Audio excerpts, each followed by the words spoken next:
Dear friends, welcome to Glimpses of World History by the legendary architect of modern India, Pandit Jawaharlal Nehru.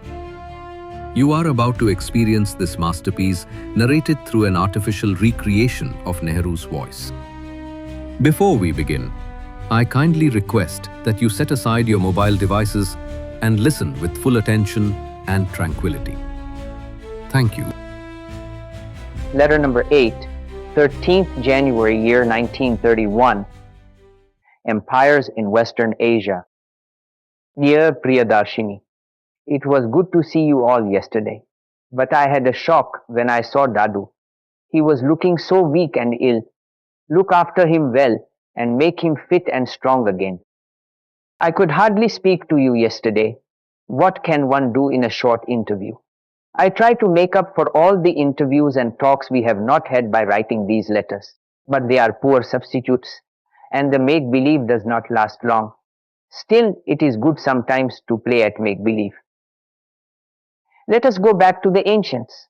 We have been with the old Greeks lately. What were the other countries like about this time? We need not trouble ourselves much about the other countries of Europe. We do not, or at any rate, I do not know anything very interesting about them. The climate of Northern Europe had probably been changing, and this must have resulted in new conditions. Long, long ago, you may perhaps remember, it was very cold all over Northern Europe and Northern Asia. This was called the Ice Age, and huge glaciers came right down to Central Europe. Man did not exist then probably, or even if he did, he was more animal than human. You may wonder how we can say now that there were glaciers in those days. There can, of course, be no record of them in any books, for there were no books or writers of books in those days. But you have not forgotten the book of nature, I hope.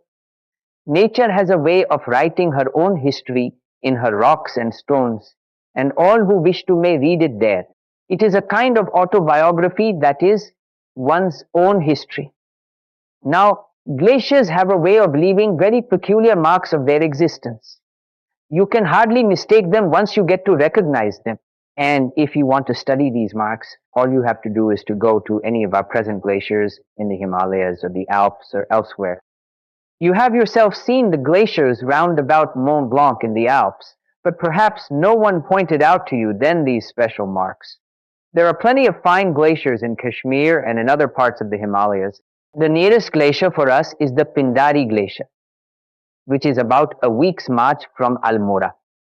I went there once when I was a small boy, much younger than you are now, and I still remember it vividly.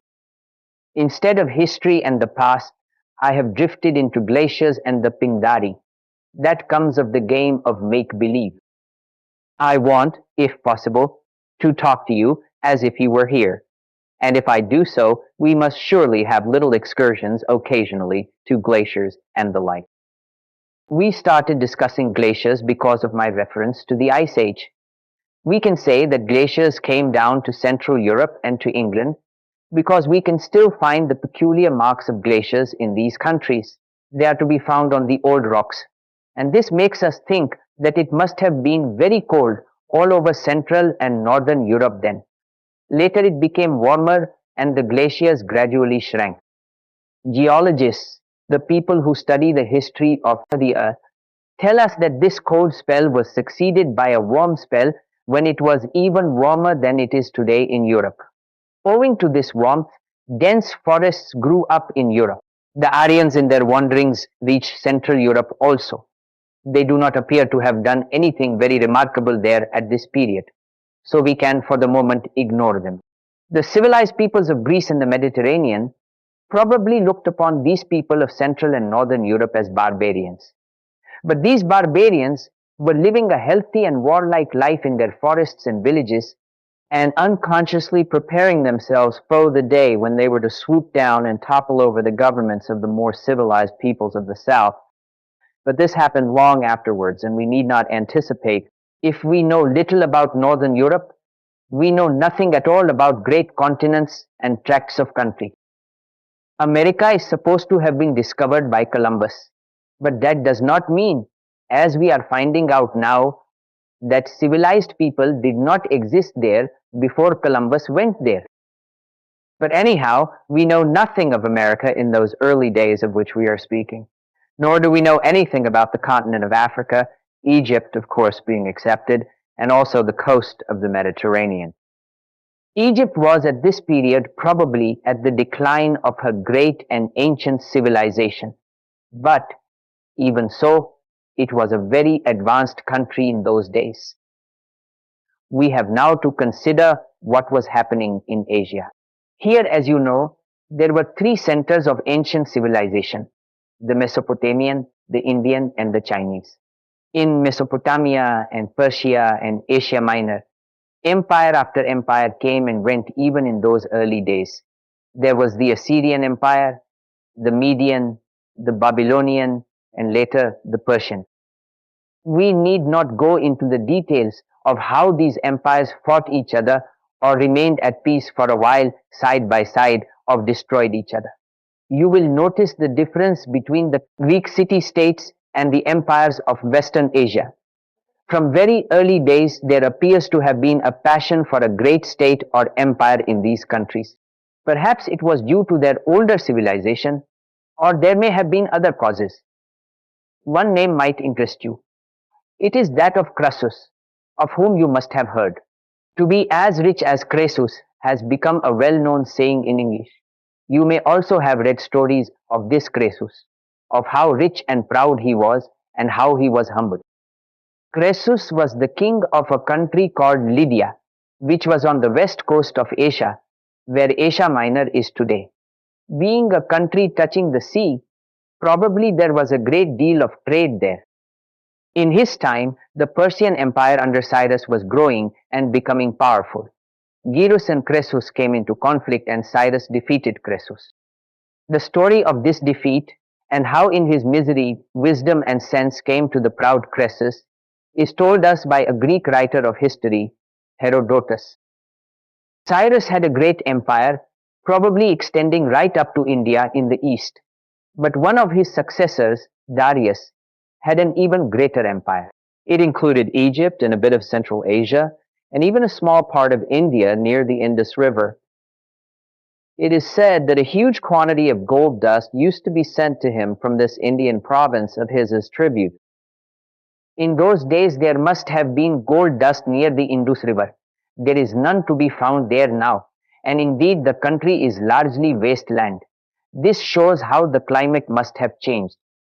As you will read history and think of past conditions and compare them with present conditions, one of the things that will interest you most is the change that has taken place in Central Asia.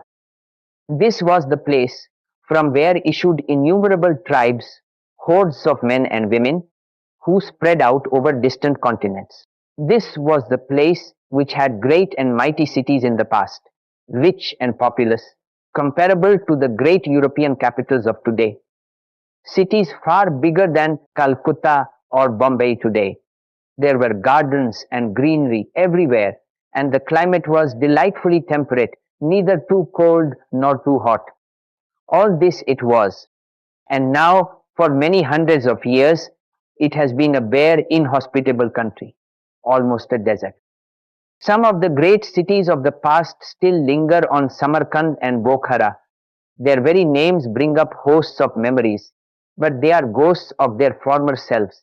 But I am again anticipating, in the ancient days which we were considering, there was no Samarkand or Bokhara. All this was to come. The veil of the future hid it, and the greatness and the fall of Central Asia were still to be. Dear listeners, this was legendary Pandit Jawaharlal Nehru's masterpiece, Glimpses of World History. You can listen to the Hindi version of it in the link shared in description. But please remember, creating informative content takes a lot of time and research. But it helps preserve important stories and helps people learn. Your support really matters. When you like, subscribe and share these videos, you help good content succeed instead of trashy videos. You're choosing education over entertainment, knowledge over nonsense. Support us through paying thanks, supers and subscriptions. Let's go to the next episode.